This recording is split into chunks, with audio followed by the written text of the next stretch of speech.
ನಾವೆಲ್ಲರೂ ಇವತ್ತು ನನ್ನ ಫ್ರೆಂಡ್ ಮನೆಗೆ ಹೋಗ್ತಾ ಇದ್ದೀವಿ. ಹಾಗೆ ಮೂಡಿಗೆರೆನಲ್ಲಿ ಅಣ್ಣೊಂದು ಲೇಔಟ್ ಇತ್ತಲ್ಲ, ಒಂದು ವಿಸಿಟ್ ಹಾಕೋಣ ಅಂತ ಅಣ್ಣ ಕರ್ಕೊಂಡೋದ್ರು. ಮೂಡಿಗೆರೆ ಎಂಟ್ರಿ ಆದ ತಕ್ಷಣ HP ಪೆಟ್ರೋಲ್ ಬಂಕ್ ಸಿಗುತ್ತೆ. ಅದರ ಆಪೋಸಿಟ್ ರೈಟ್ ಸೈಡಿಗೆ ಒಳಗಡೆ ಹೋದ್ರೆ ಸಿಟಿಗೆ ಅಟ್ಯಾಚ್ ಆಗಿನೇ ಲೇಔಟ್ ಸ್ಟಾರ್ಟ್ ಆಗಿದೆ.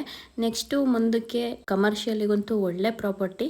ನನಗೆ ಆ ವೆದರ್ ನೋಡ್ಬಿಟ್ಟೆ ವಿಡಿಯೋ ಮಾಡಬೇಕು ಅಂತ ಅನ್ನಿಸ್ತು. ಹಾಗೆ ವಿಡಿಯೋ ಮಾಡ್ಕೊಂಡು ಅಣ್ಣನ ಹತ್ರ ಸ್ವಲ್ಪ ಡೀಟೇಲ್ಸ್ ಕೇಳಿದಾಗ ಇದೇ ಲೇಔಟ್ ಮೇಲೆನೆ ಇನ್ನ 5 ಲೇಔಟಿಗೆ ಎಂಟ್ರೆನ್ಸ್. ಮೂಡಿಗೆರೆನಲ್ಲಿ ಹೌಸಿಂಗ್ ಬೋರ್ಡ್ ಸೈಟ್ ಆಗ್ತಾ ಇದೆಯಲ್ಲ, ಅದಕ್ಕೂ ಕೂಡ ಇದ್ರೊಳಗಡೆಯಿಂದನೇ ಎಂಟ್ರೆನ್ಸ್ ಅಂತೆ. ಇದು 10 ಎಕರೆ ಪ್ರಾಪರ್ಟಿ. ಆಲ್ರೆಡಿ ಮನೆ ಕನ್ಸ್ಟ್ರಕ್ಷನ್ಸ್ ಸ್ಟಾರ್ಟ್ ಆಗಿದ್ದಾವೆ. ನನಗೆ ಆ ವೆದರ್ ಎಲ್ಲ ನೋಡಿ ನನಗೂ ಒಂದು ಸೈಟ್ ತಗೊಂಡು ಮನೆ ಕಟ್ಟಬೇಕು ಅಂತ ಅನಿಸ್ತು.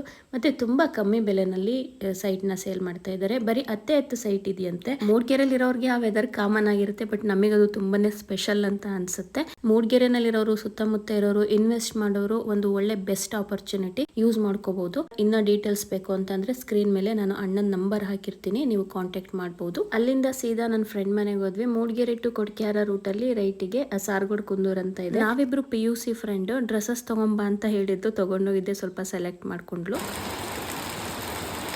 ಅನಿ ಮಗನ ಹಾಸ್ಟೆಲ್ಗೆ ಬಿಡಕ್ ಹೋಗಿದ್ರಿಂದ ಅವಳು ಮಿಸ್ ಆಗಿದ್ದಾಳೆ.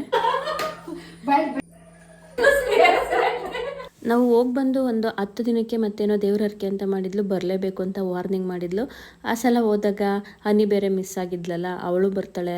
ಸೊ ಹಾಗಾಗಿ ಎಲ್ಲರೂ ಒಟ್ಟಿಗೆ ಹೋದ್ವಿ. ಅಣ್ಣ ಮತ್ತೆ ಕರ್ಕೊಂಡು ಹೋಗಿದ್ರು. ಊಟ ಮುಗಿಸ್ಕೊಂಡು ಅಲ್ಲೇ ತೋಟಕ್ಕೆಲ್ಲ ಹೋಗಿ ಸುತ್ತಾಡ್ಕೊಂಡು ಮಾತುಕತೆ ಆಡ್ಕೊಂಡು ಬಂದ್ವಿ.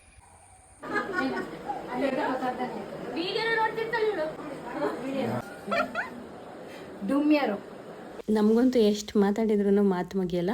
ಸೊ ಹೊರಟ್ವಿ. ಅವಳು ಖುಷಿ ಆದ್ಲು, ನಮಗೂ ಖುಷಿ ಆಯಿತು. ಆ ವೆದರ್ ನೋಡಿ ಇನ್ನೂ ಖುಷಿ ಆಯಿತು. Thank you.